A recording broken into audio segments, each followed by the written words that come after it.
It has been reported that Barcelona's spending cap has been reduced to 270 million euros by La Liga. And this number to me is just crazy. And so what I am going to be doing in this video is give you guys some context on how Barcelona got into this mess. And then I'm just going to be expanding on that because I do have some questions, and I'm going to be explaining my concerns and questions after I do give you guys the context of Barcelona's financial mess and everything that I'm going to be also explaining here when it comes to this financial ruin that Barcelona is in right now. I have gotten a lot of this information coming from Ivar from Bad Barcelona Opinions. It's a Twitter account. He explained everything in a very great way. I really like the way that he did explain things, which is why I do want to shout him out, and he is the reason why I am making this video in the first place. It is because of his information and because of all of his tweets. So let's explain, right? Let's talk about why Real Madrid have been given a wage cap of 724 million euros, 724 million, while Barcelona only have 270 million. So according to Forbes, Barcelona and Real Madrid are the most valuable football teams in the world. Real Madrid is worth 5.1 billion, while Barcelona is worth 5 billion. One of the reasons why Barcelona is unable to spend so much money in every transfer window, and recently, right, in the past 2 or 3 years, why we have been unable to sign big time players, it is because of the financial fair play rules and because of COVID-19 and how Barcelona acted right before COVID-19 did hit. So the economic cost control in La Liga looked at how every club generated their revenues and their expenses, and after they combined all of that information, that is where they do set a squad cost limit, like how much can a club spend in terms of salaries and transfer fees. So when COVID-19 came, Barcelona lost so much revenue because they couldn't bring in any people to the stadiums and everything was just shut down. So can you imagine Barcelona spending all of this money, Griezmann, Dembélé, Coutinho, giving out high earning salaries, and then to be hit with the COVID-19 pandemic and all of their revenues went down by like 80 to 90%. Now what's interesting is that Real Madrid were one of the few clubs that actually turned a profit during the 2019-2020 season and the 2020-2021 season, at the peak of these clubs shutting down and coming right back out and coming out from lockdown. Barcelona, on the other hand, did register some losses. I don't know if you guys remember, but they reported that they lost 97 million euros during the 2019-2020 season. And then in the 2020-2021 season, they lost 481 million euros. And so it has also been reported that since the 2016-2017 season, Barcelona did register a loss of 453.6 million because their value in terms of buying players was so much higher compared to the value that they sold their players for. For Real Madrid, it was the reverse. If anything, they profited off of selling players and bringing in new ones, and they profited a total of 15.6 million euros. All of this is explaining the reason why Real Madrid today have like 750 million euros in wage bill space, while Barcelona only have 250 million euros, which is so low. But again, my questions will be coming in a couple of minutes. So Barcelona's current pain right now, and I think that many of you guys are very well aware of this, it is the salaries. The salaries is the biggest headache for Joan Laporta and our ex-executive Mateo Alemán. Over the years, Barcelona were consistently using 70% of the club's total revenues on player wages. And so because of these massive wages, they had to register these losses and the salaries had to be deferred, which is why we hear that a player extended his contract and all those wages will be deferred to later years. Or like they say that they're going to be paying this player later down the road. Or they say that instead of paying 30 million euros for 1 year, we're going to be paying 15 million euros this year and another 15 million euros in the next year. They can't pay 30 million euros in just 1 year. There's also been cases of Barcelona terminating contracts and they could no longer pay the extra 25 to 30 million euros for, let's say, Gerard Piqué, Sergio Busquets, and Jordi Alba. They just couldn't do that for the next 4 to 5 years. When Joan Laporta took over, he inherited 389 million euros in deferred wages, which is a lot of money. And that is one of the reasons why Barcelona, when he first came in, we couldn't sign big time players. We had to go for Luke de Jong, Dani Alves, Bellerin, Adama Traoré, etc. And so all of this does accumulate to what I've said in the beginning of this video. This is the reason why Barcelona's spending cap today is so much lower to Real Madrid. But again, this is my question. Why in the heck is Barcelona's spending cap lower this season compared to the one from the previous season? Like, why does that continue to get lower? Like, I understand why Barcelona's spending cap is lower than Real Madrid's, but why is Barcelona's spending cap getting lower and lower from the previous seasons? That is the thing that I don't understand, because if anything, Barcelona have been doing the right moves in the past 12 months in order for us to proclaim and tell Javier Tebas that yes, our spending cap should be higher in the upcoming transfer window, not go lower, because Barcelona have been doing the correct work. Joan Laporta has been selling so many players, letting go of so many players, bringing in cheap players. And if anything, we are just working based off loanees and bringing in free agents. That is the thing that does confuse me. Again, I understand why our salary cap is lower than Atletico Madrid's and Real Madrid's because of what Barcelona have been doing in the past 6 to 7 years and because of the pandemic. But why is our salary cap getting lower and lower? That is my biggest question. Now, many might say, Kevin, the reason why is because Real Madrid have been spending way less and Barcelona have been spending way more than Real Madrid in the past 12 months. And that's not true. Like, it's literally like not true. If you look at what Real Madrid have been spending compared to Barcelona, it's very much different. Real Madrid in the past 12 months have gotten Endrick, Bellingham, Arda Güler, Tchouaméni, Camavinga, Ferran Garcia, which is all worth more than 230 million euros. While Barcelona, right, we only spent like I think 6 million euros or 7 million euros in this transfer window that we have just finished. We have spent less than Barcelona B, right? Let me say that again. The first team of Barcelona have spent less than Barcelona B. And so for Barcelona's spending cap to be even lower compared to the previous one, that does not make any sense.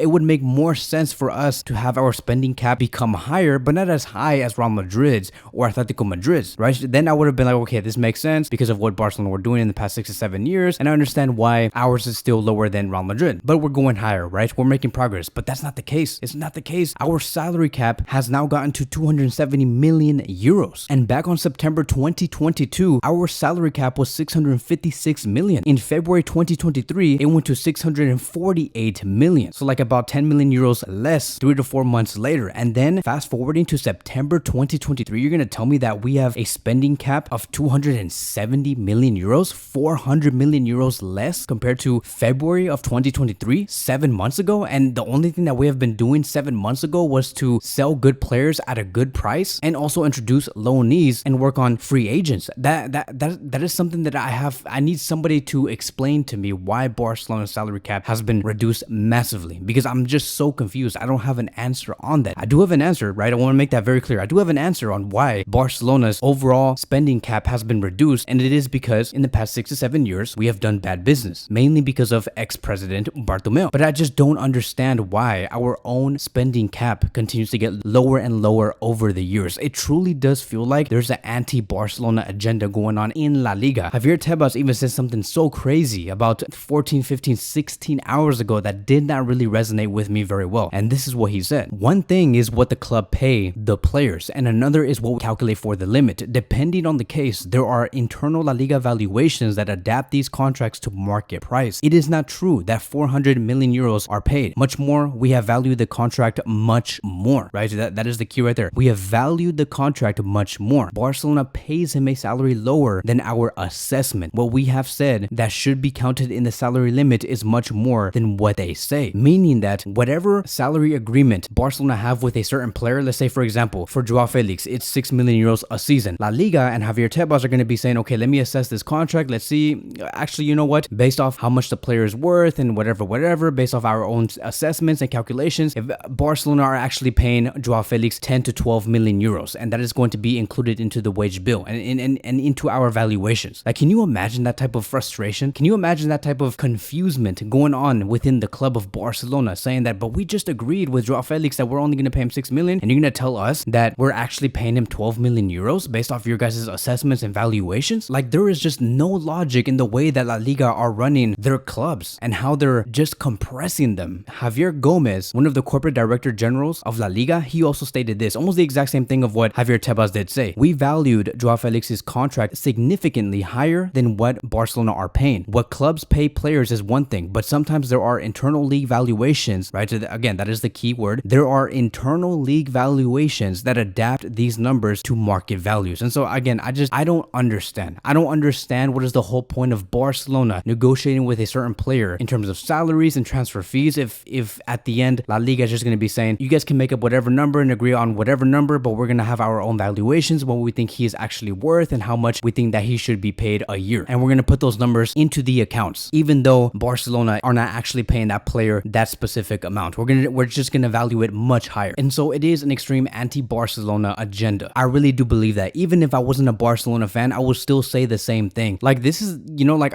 I might go into like a whole other different topic, but I just want to put this out there. This is the reason why many investors don't even go to La Liga clubs, because they know that it doesn't matter how much money they pump into these clubs or invest into these clubs, because if La Liga is going to continue to have these restrictions on these clubs cannot spend whatever money they're given by these investors. And this is the reason why teams like Chelsea, Man City within the Premier League are able to spend so much, is because they have really big time investors backing these clubs up, just pumping in money so they can spend more money on players and on salaries, which is why we see them so huge compared to La Liga clubs. And then many people wonder, and Javier Tebas wonders days later, why La Liga is not as competitive as the Premier League. That is because you're oppressing these clubs, Mr. Tebas. I have no idea why you would want to put these limitations on the clubs, and you can't have these clubs move a little bit, breathe a little bit, so they can sign big time players and they can go into your league and make La Liga even more valuable, so many people can start seeing La Liga actually be invested into the league. Like, don't you miss the times of having Messi, Ronaldo, Sergio Ramos, Neymar, Luis Suarez, Bale, Benzema, all of these world-class top talents in La Liga? I don't understand why Javier Tebas does not see that as a positive. We need that type of energy back. But if we're going to continue to have these restrictions and limitations and salary cap reductions, we're not going to be going nowhere. And this is another reason why I give so much respect to Xavi Hernandez's Barcelona and what they have been able to do so far. We have been able to continue to be very competitive, become an even better team than what we were 2 or 3 years ago. And so when Barcelona go to Europe this season, just know that Barcelona are limited on what they could do. Just know that there are teams out there that they're going to be facing in Europe in the Champions League that have spent 500 million euros in transfer fees in one summer, while Barcelona only spent 6 million euros. And if you see Barcelona overplaying and outplaying the opposition, knowing that opposition, like maybe Chelsea, maybe Bayern, maybe Liverpool, maybe Arsenal, maybe whoever it may be, if you see Barcelona outplaying those teams, you better really support the hell out of Barcelona at that moment and just say, what a job is this club doing to spend so little, to invest so little in their club, and to still be very competitive against top European teams, rich, wealthy teams. So that is going to be my rant for today. Thank you guys so much for watching, and I will see you guys in the next one.